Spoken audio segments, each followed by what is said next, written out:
설 명절 가족들과 정을 나누기는커녕 비극 속에 사는 사람들이 있습니다. 바로 2019년 고성 속초 대형 산불 피해자들입니다.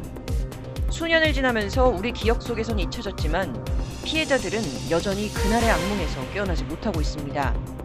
4년이 지나도록 보상은커녕 거대 공기업 한전을 상대로 고군분투하고 있는 이들의 사연을 듣고 왔습니다.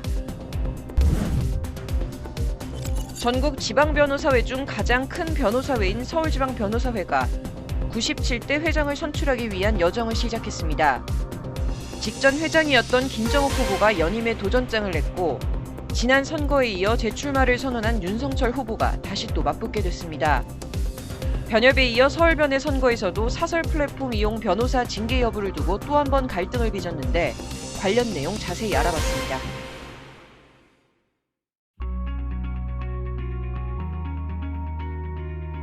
시청자 여러분 안녕하십니까? 로포커스 시작하겠습니다. 봄이 오는 걸 질투하듯 동장군이 매섭게 몰아치고 눈까지 쏟아낸 한 주였습니다. 봄이 오면 산지에선 주의보가 켜지죠. 바로 산불입니다. 2019년 고성 속초 대형 산불을 기억하십니까? 수년을 지나면서 우리 기억 속에선 잊혀졌지만 피해자들은 여전히 비극 속에 살고 있다고 합니다. 이들이 고군분투하고 있는 이유, 석대성 기자가 듣고 왔습니다. 합리적 보상만 있으면 끝났을 공방. 어느새 4년째입니다. 2019년 4월 4일 전신주 특구 앞 전선에서 생긴 작은 불씨는 화마가 돼 영동권을 집어삼켰습니다. 고성군 토성면에서 발생한 불은 속초 시내까지 번졌고 소방당국 총력전에도 축구장 1,700개 규모 땅은 흔적도 없이 지어졌습니다.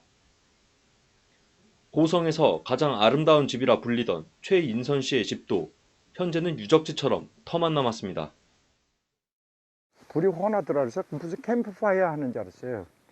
그래서 들어와서 샤워하고 이제 들어와서 잠이 이제 깜빡 들었는데 차를 끌고 들어와서 문을 두드렸는데 그분도 들어올 때 불길을 뚫고 들어온 거예요. 키우던 개 2마리도 생명은 건졌지만 한 마리는 당시 트라우마에 갇혀 수년째 집에서 나오지 않고 있습니다.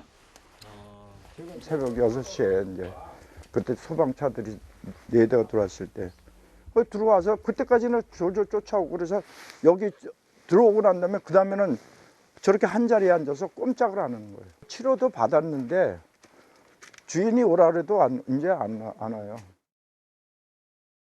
평생 모은 재산을 한순간 태워버린 건 한국전력공사가 관리하던 전신주 한 대였습니다. 국과수는 전신주 고압전선이 끊어지면서 발생한 불씨가 1,300억 원 피해와 800명의 이재민을 만들었다는 감식 결과를 내놨습니다. 사고 후 지역마다 우후죽순 꾸려진 피해자 비상대책위원회. 당시 한전과의 협상은 피해자 절반 이상을 차지하고 있는 고성비대위가 주도합니다. 최선의 합의를 이끌 줄 알았던 고성비대위 측은 한전이 손해사정액의 60%만 보상한다는 내용에 서명했습니다. 이마저도 배상이 아닌 피해민에 대한 생활안정지원금 명목. 결국 한전 책임은 이곳에서 처음 최소화됩니다. 협상 결과를 수용하지 않은 나머지 비대위는 통합비대위를 꾸리고 다시 싸움에 들어갔고 무대는 법원이 됐습니다.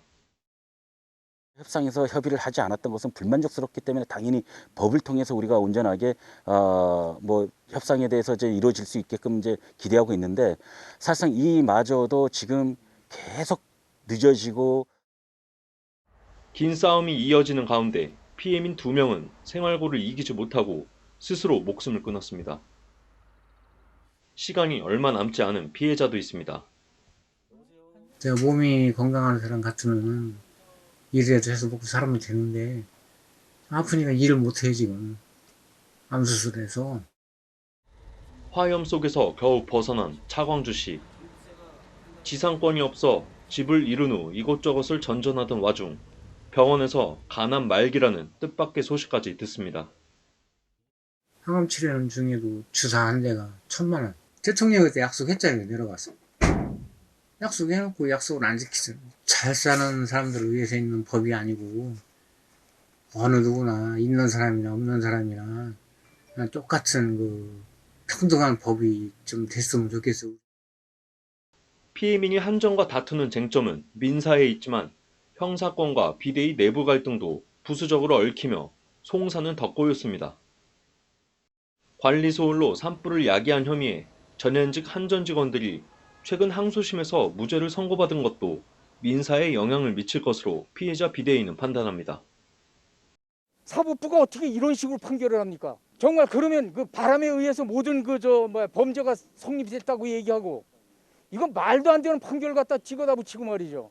한전의 과실 자체가 중과실이냐 경과실이냐는 엄연하게 분명히 영향이 미친다라고 저희들이 봤을 때는 볼 수밖에 없습니다. 협상 과정에 있어서 한전의 책임 요율 자체가 경과실로 나오게 된다 그러면 요율 자체가 낮아질 것으로 이제 지금 판단하고 있어요. 정부가 한전을 상대로 구상권을 청구한 채무 부존재 소송도 피해자들에게 불안을 더하고 있습니다. 정부가 구상권을 행사하면 한전은 정부나 지자체가 지원한 금액을 제외한 부분만 이재민에게 보상금으로 지급하는데 일부 피해민은 받은 지원금을 돌려줘야 하는 상황도 염려합니다. 지금 우리가 궁금한 건 있잖아요. 정부 차원에서 뭐 생활 안정자금이라고서는 이 우리 개인 통장을 이 통장에다 돈을 놓고 그거를 지금 와서 한전에서 달라 그러면은 우리는 지금 어디 가서 뭐를 하겠다는 거예요. 이제 이재민에게 남은 건 악분. 산불로 동생을 잃은 김영봉 씨도 분노를 감추지 못했습니다. 사법부에서 정의를 실천해 주지 않으면 우리가 나설 수밖에 없습니다. 반드시 재앙이 올 겁니다. 제가 다시 나타날 겁니다. 죄인으로 나타날 겁니다. 집을 잃고 고군분투하는 겨울, 어느덧 네 번째. 이재민에게 고성 산불은 아직 꺼지지 않았습니다. 역대급 산불 피해에도 누구 하나 형사적 책임을 지지 않게 되면서 피해자들은 절망 속에서 새해를 시작하게 됐습니다. 법률방송 석대성입니다. 네, 앞서 보도한 석대성 기자와 더 얘기해 보겠습니다. 석 기자, 먼저 산불 현황부터 좀 살펴볼까요? 네, 그 1970년대부터 2020년대까지 정리를 좀 했습니다. 그 90년대까지 대폭 줄었다가 2000년대 들어서 다시 증가세를 보이고 있는데요. 그 지난 10년간 현황을 또 보면은 2017년과 고성, 속초 대형 산불이 발생했던 2019년 그리고 2020년은 소실 면적이 1000헥타르를 넘기기도 했습니다. 작년 집계는 아직 나오지 않았습니다. 그리고 또 계절별로는 겨울보다 봄철에 산불 발생이 많았는데요. 이 4계절 중 절반 이상을 차지하고 있었습니다. 네, 그렇다면 고성 속초 산불 얘기로 돌아가서 이 한전 책임자들이 2심에서도 무죄를 받았어요. 일단 그 검찰의 기소 제목은 그 업무상 실화, 업무상 과실치상, 산림보호법 위반 이 세 가지입니다. 그 업무상 실화는 2천만 원 벌금이나 3년 이하 금고로 단순 실화죄보다 이제 처벌이 무거운데요. 법원은 이번 재판에서 검사가 업무상 실화 등의 내용이 무엇인지 명확하고 구체적으로 밝히지 못했다고 판결을 했습니다. 그 법조계 의견을 들어봤는데 현행법상 이제 산불화재 처벌 기준은 엄중하지만 실제 처벌은 그렇게 엄중하지 않다는 게 중론이었습니다. 그리고 법원 처벌도 가볍고 수사 과정에서 이제 좀 경미하다고 판단을 한 검사들이 이제 기소유예 처분을 내린다는 후문도 있습니다. 네, 그렇다면 이번 사건과 좀 유사한 사례가 있을까요? 그 현주 건조물 같은 경우에는 그 업무상 실화 혐의가 인정된 그 판례가 좀 많은데 실제 법조계 의견처럼 그렇게 뭐 처벌이 엄중하지는 않았습니다. 그 2015년에 춘천에서 이제 한 공사장에서 있었던 일인데 화재 안전조치 소홀로 13억 원의 재산 피해를 입힌 경우가 있었습니다. 하지만 법원은 불을 낸 근로자와 책임자에게 각 1,000만 원 정도의 이제 금고형을 선고를 했고요. 그 130명의 그 사상자를 냈던 2015년 의정부 주택 화재 때도 그 관련자 대부분이 집행유예나 경미한 벌금형으로 재판을 마쳤습니다. 그리고 2016년 그 서울 충무로역 그 화재 때는 역사 전기시설 관리를 담당했던 관리소장이 벌금 100만 원의 처분으로 그쳤고요. 그다음에 2018년도에 영종도에 있는 한 기내식 납품업체 공사장에서 불이 났는데 40억 원의 피해가 발생했지만 그 책임자들이 무죄를 선고를 받았습니다. 자, 그렇다면 이런 산불 관련해서 책임자를 처벌한 사례도 있을까요? 그 이번 고성 속초 산불 사건 같은 사례는 좀 찾아보기 힘들었고요. 2005년에 이제 청대산에 산불이 났을 때 한전 관계자 2명이 이제 검찰로 넘어간 적이 있었는데 기소유예 처분을 또 받았습니다. 네. 이번 산불 사건 피해자들이 좀 합리적인 보상을 받을 만한 방안이 있을까요? 일단 그 재판 결과가 좀 나와 봐야 알겠지만 법조계는 이제 기업이 책임을 다하는 뭐 좋은 선례를 남길 수 있다는 점을 조언하고 있습니다. 재산상 손해는 감정 결과 등에 따라 재판부가 정형적으로 판단할 수밖에 없습니다. 그러나 정신적 손해인 위자료에 있어서는 대형 재난인 점, 피해자들의 고통과 손해가 4년여째 회복되지 않고 있는 점, 감정을 통하여 인정되지 않은 재산상 손해가 존재하는 점 등을 고려해서 재판부의 위자료를 적극적으로 인정해 달라고 주장할 수 있습니다. 아울러 재판부의 강제조정 또는 화해응고 결정과 한국전력의 내부 의사 결정을 통한 정형적인 수용이 있다면 피해자들이 신속하고 합리적으로 보상받을 수 있을 것으로 보여집니다. 네, 석 기자가 취재해 보니까 또 문제점이 한두 가지가 아니었다고요? 네, 그 손해사정액가 실사에서 높은 감가율을 보이는 것도 그렇고 보험 가입자가 이제 제대로 된 보상을 받지 못하는 문제도 좀 나왔었습니다. 특히 이제 손해사정액이 높은 것에 대해서는 이제 일선 손해사정사들도 회사 지침이라 뭐 어쩔 수 없지만 뭐 감가율이 높게 책정된다 이렇게 인정을 하고 있어서 제도 개선이 좀 필요해 보입니다.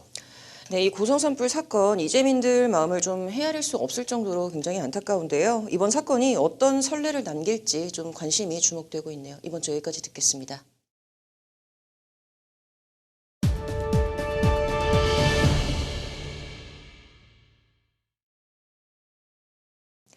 (52대) 대한변호사협회 협회장으로 김영훈 변호사가 당선됐습니다.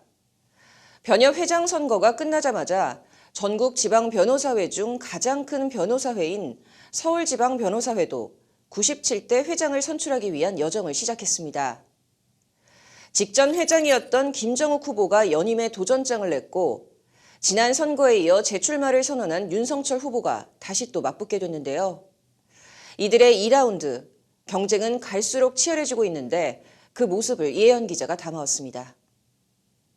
대한변호사협회의 새 수장이 결정된 직후 서울지방변호사회 선거도 막이 올랐습니다.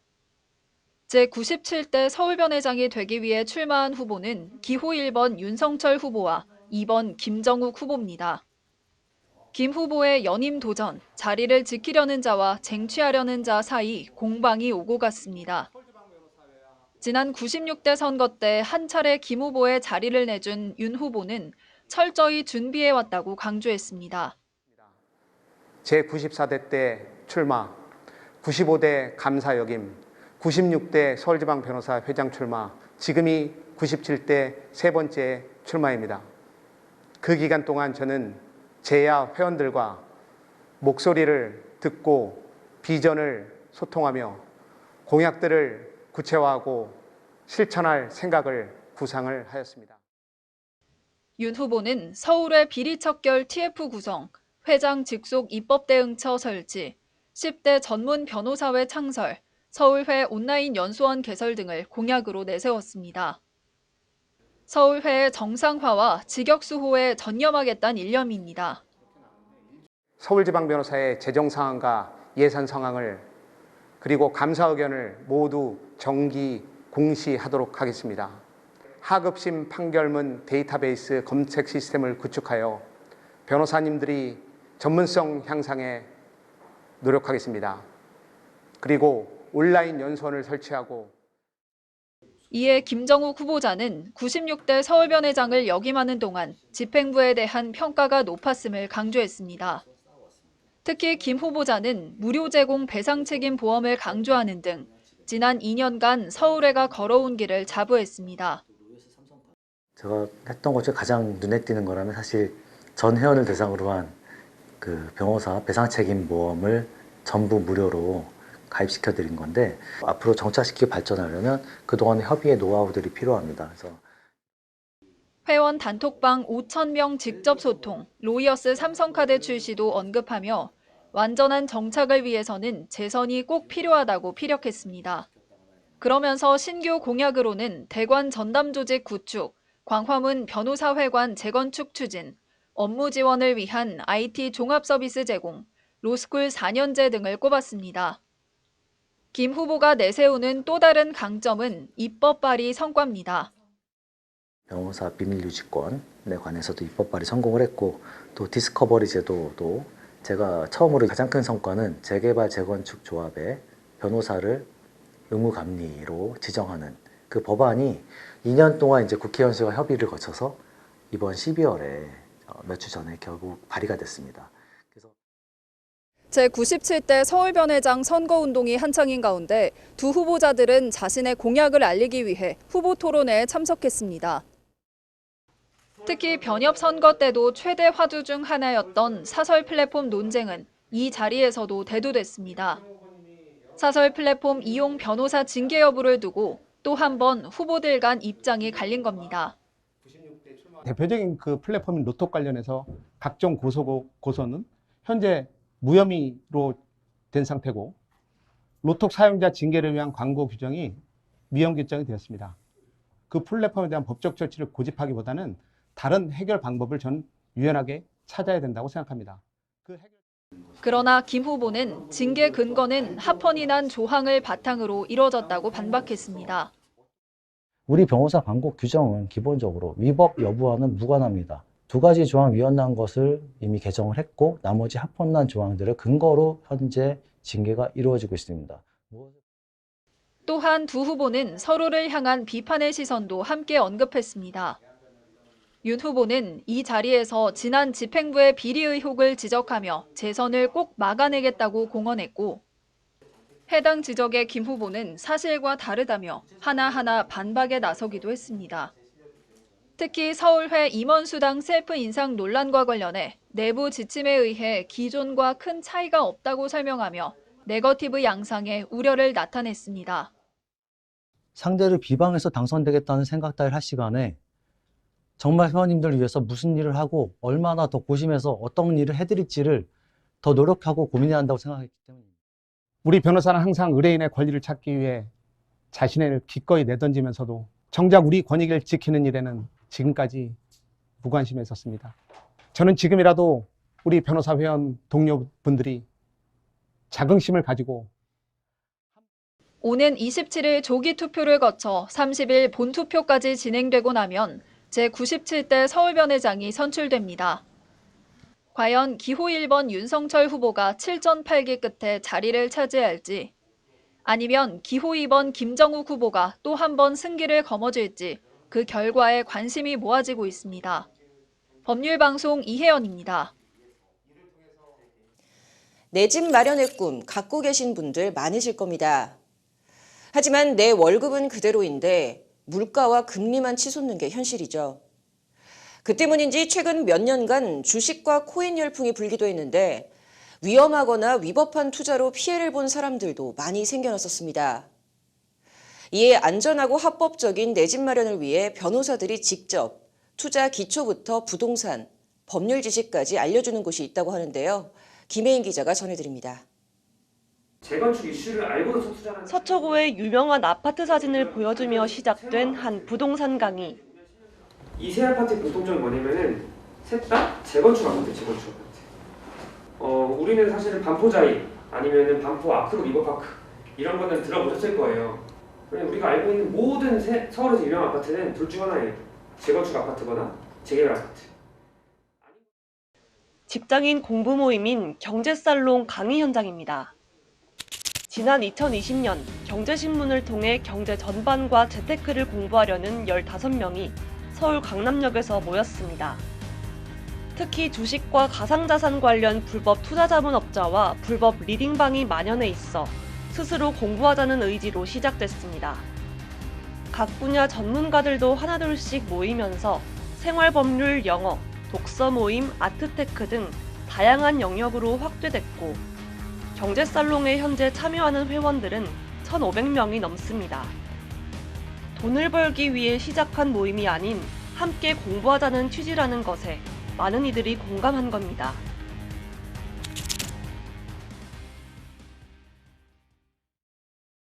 내 집 마련하려면은 이제 결국 부동산을 공부를 하셔야 되는데, 실제 보면 많은 부분이 다 법으로 돼 있거든요.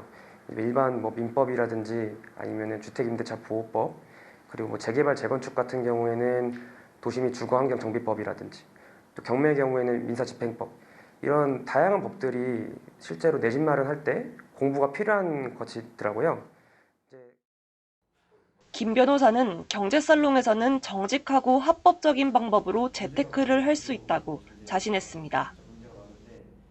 기존에는 이제 그런 법들을 모르시고 그냥 뭐 어느 지역에 어느 집이 막 오를까 뭐 이런 것만 계속 생각을 많이 하시더라고요. 하지만 내 집 마련할 때도 법이 굉장히 중요하다는 것을 인지하셨으면 좋겠고, 지난 2021년 12월부터 경제살롱에 참여한 이동준 변호사. 안녕하세요. 이동준 변호사입니다. 저는 경제살롱에서 코인반, 부동산 기초반, 생활법률 특강을 맡고 있습니다. 프로그래머 출신이라는 독특한 이력을 살려 코인 강의를 중점으로 맡고 있습니다. 저 같은 경우는 원래 프로그래머였었어서 그래서 전 직장에서 이제 코인이나 아니면 블록체인 관련된 법률 문제를 좀 많이 다뤘었고요. 그러다 보니까 코인 투자에 대해서도 좀 이제 관심이 가게 됐고 그래서 참여를 하게 되었었습니다. 그리고 그 후에 이제 점차 블록체인 기술이라든지 관련 규제에 대한 정보를 같이 공유하면서 지난해 제11회 변호사 시험에 합격해 다음 달인 5월부터 경제살롱 운영진에 합류한 안소윤 변호사. 네, 안녕하세요. 저는 안소윤 변호사입니다. 저는 경제살롱에서 현재 생활법률 특강을 진행하고 있습니다. 4년간 직장 생활을 하다가 로스쿨에 진학했고 사람들이 어렵게만 생각하는 법을 보다 쉽게 알리기 위한 활동을 해왔습니다. 그 일환으로 안 변호사는 경제살롱의 문을 두드리게 됐습니다. 법률의 문턱이 사람들한테 너무 높은 점이 좀 아쉬워서 대중 강연 같은 거나 대중서를 좀 집필하는 활동을 하고 있었는데요. 그러던 중에 경제살롱이라는 곳에서 변호사들이 생활법률 특강을 한다는 걸 알게 돼서 좀 특이하게도 제가 먼저 연락해서 강의를 하고 싶다고 재능 기부를 하고 싶다고 신청을 했어요. 어느덧 3년을 맞이한 경제살롱. 2023년 새해 소망은 무엇인지 물었습니다. 이들은 법을 통해 많은 이들이 부자가 됐으면 좋겠다고 한 목소리로 말합니다. 경제살롱에 오는 모든 분들이 다 부자가 됐으면 하는 그런 소망이 있습니다. 물론 저를 비롯해서 다들 투자를 잘해서 좀 부자가 됐습니다. 올 한 해 그 고금리 정책으로 인해서 굉장히 경기가 안 좋아졌는데 2023년도에는 좀 금리 인상이 이제 줄어들고 다시 좀 정상적으로 돌아가서 경기가 더 좋아졌으면 좋겠다. 저는 법률이 너무 어려운 것으로 느껴지지 않았으면 좋겠어요. 친근하고 내가 언제든지 꺼내서 활용할 수 있는 자기의 무기라고 인식할 수 있는데 제가 조금이라도 기여할 수 있으면 좋겠습니다. 자신들의 지식과 정보를 나누는 것만으로도 뿌듯함을 느낀다는 이들은 앞으로도 2030 세대의 경제적 좌절감을 함께 해결해 나가는 소통의 창구가 되고 싶다고 말했습니다. 경제살롱에서 만나요. 법률방송 김혜인입니다.